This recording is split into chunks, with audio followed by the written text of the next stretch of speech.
Shalom, saudara yang terkasih dalam Tuhan. Senang sekali saya bisa menjumpai saudara dalam program ini. Saya Pendeta Julius Parapat akan mengajak saudara untuk merenungkan firman Tuhan.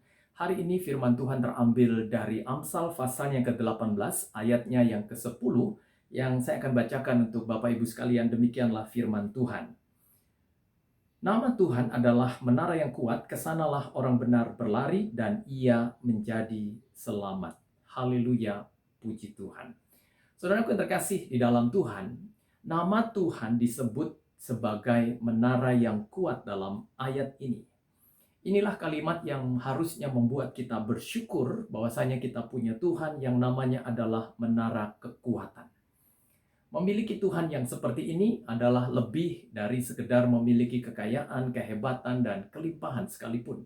Di tengah badai apapun dan keadaan yang melanda hidup kita, ingatlah kalimat ini dan jangan pernah lupakan bahwa kita punya Tuhan yang adalah menara kekuatan kita. Saudara yang terkasih di dalam Tuhan, siapapun kita, dengarkan baik-baik bahwa kita membutuhkan Tuhan yang seperti ini, yang akan menjadi pegangan, yang akan menjadi tumpuan kita menjalani hidup yang berat dalam pandemi COVID-19 ini. Kita sadar bahwa dalam pandemi ini kita membutuhkan Tuhan. Tuhan yang seperti apa? Dikatakan dalam ayat ini, Tuhan yang disebut namanya adalah menara yang kuat. Nah, pertanyaannya, mengapa namanya disebut menara yang kuat? Hal yang pertama yang saya catat di sini adalah karena namanya adalah sumber kekuatan kita. Di tengah keadaan yang sulit ini, saudara, kita membutuhkan kekuatan. Saudara tahu bahwa di zaman dulu menara dibangun sebagai tempat jaga. Kota yang memiliki menara disebut kota yang kuat, karena dengan adanya menara mereka lebih mudah untuk melihat musuh yang sedang mereka hadapi. Mereka dapat lebih cepat melihat dan mengenali musuh mereka. Dan kadangkala seringkali kita tidak sadar bahwa musuh kita yang sebenarnya adalah diri kita sendiri mungkin. Atau hal-hal yang negatif mungkin dalam hidup kita. Tapi hari ini kita belajar untuk menjadikan Tuhan menjadi cara kita untuk melihat semua keadaan dengan cara pandang ilahi. Kita tidak menjadikan kekuatan kita, kemampuan kita untuk melihat keadaan yang akhirnya kita menjadi pesimis, frustasi, dan depresi. Tapi hari ini kita menjadi orang-orang yang menjadikan Tuhan menjadi menara kekuatan kita untuk melihat siapa kita sebenarnya dan apa yang kita hadapi dalam keadaan yang sulit ini. Saudara yang terkasih di dalam Tuhan, berapa banyak orang yang tidak membangun menara jaganya, yang adalah Tuhan itu sendiri. Orang yang seperti ini tidak akan punya kekuatan untuk mengalahkan musuh. Ayat ini menegaskan bahwa nama Tuhan adalah menara kekuatan kita, Dia sumber kekuatan kita. Tuhan itu adalah sumber kekuatanmu. Dalam keadaan ini mari bangun menara Tuhan yang adalah sumber kekuatan kita di tengah keadaan kita yang sulit. Dengan memperbaiki kualitas ibadah kita, kualitas doa dan penyembahan kita. Dan inilah yang membuat kita kuat dalam keadaan yang sulit ini. Lalu yang kedua saya catat di sini, mengapakah namanya disebut dengan menara kekuatan? Hal yang kedua adalah karena kesanalah orang benar berlari. Saudara yang terkasih di dalam Tuhan, dalam Amsal 18 ayat 10 ini dikatakan orang benar dan berlari kepada Tuhan dan akhirnya mendapat selamat. Orang-orang benar menjadikan Tuhan tempat pelariannya. Sehingga saudara, apapun kesulitan yang sedang kau hadapi hari ini, jadikan Tuhan tempat pelarianmu. Di saat engkau menghadapi masalah apapun, Tuhan tidak sulit untuk ditemui.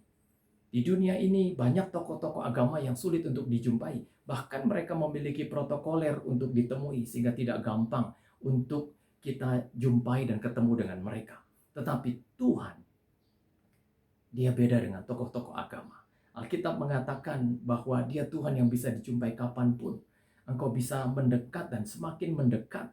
Bahkan ingatkah saudara bahwa di dalam Alkitab anak-anak kecil yang bagi murid-muridnya mengganggu dan lompat sana lompat sini, teriak-teriak sehingga para murid melarang anak-anak kecil ini mendekati Yesus. Lalu dengan suara yang keras Yesus berkata, biarkan anak-anak itu datang kepadaku. Dan anak-anak kecil itu akhirnya mendekat dan bermain-main dekat dengan Tuhannya. Saudara yang terkasih di dalam Tuhan, kita diberikan kesempatan untuk datang kepadanya sampai begitu dekat. Sampai kita bisa bersimpuh di kakinya, mencium kakinya dalam doa dan harap kita. Jika kita memiliki masalah, jangan lari ke tempat lain. Larilah dan dapatkanlah Tuhan dalam hidupmu. Jangan lari ke dukun, jangan lari ke orang pintar. Lari saja kepada Tuhan. Jadikan Tuhan tempat perteduhanmu. Pemazmur mengatakan dalam Mazmur 105 ayat yang keempat, carilah Tuhan dan kekuatannya, carilah wajahnya selalu. Puji Tuhan. Saudaraku terkasih di dalam Tuhan, kalau kita belajar tentang hidup ini, maka tidak ada kekuatan yang bisa menandingi kekuatan Tuhan yang bisa kita harapkan. Kita punya jalan, kita punya cara untuk mendekat kepadanya. Sebab itu, berlarilah kepada Tuhan saat keadaanmu sulit, jadikan dia tempat perlindungan dan kekuatan dan keselamatan kita. Lalu yang ketiga, kenapa Tuhan itu disebut menara kekuatan? Hal yang ketiga adalah karena Tuhan ingin menyelamatkan kita. Bapak Ibu yang terkasih, dalam Amsal 18 ayat 10 ini dikatakan, kesanalah orang benar berlari dan ia menjadi selamat. Kalau kita belajar tentang rencana Tuhan, maka rencana Tuhan adalah keselamatan bagi kita. Dia merencanakannya untuk Bapak Ibu sekalian secara penuh. Dia ingin kita diselamatkan. Dalam keadaan ini kita seringkali membenturkan Tuhan dengan keadaan yang sulit. Lalu bertanya, di manakah Tuhan? Mengapakah dia mengizinkan segala sesuatu ini terjadi dalam kehidupan kita? Saudaraku yang terkasih di dalam Tuhan, saya mau katakan buat Bapak Ibu sekalian, jawabannya adalah Tuhan tidak pernah meninggalkan kita. Yesus Kristus adalah Tuhan yang merencanakan keselamatan untuk kita sekalian.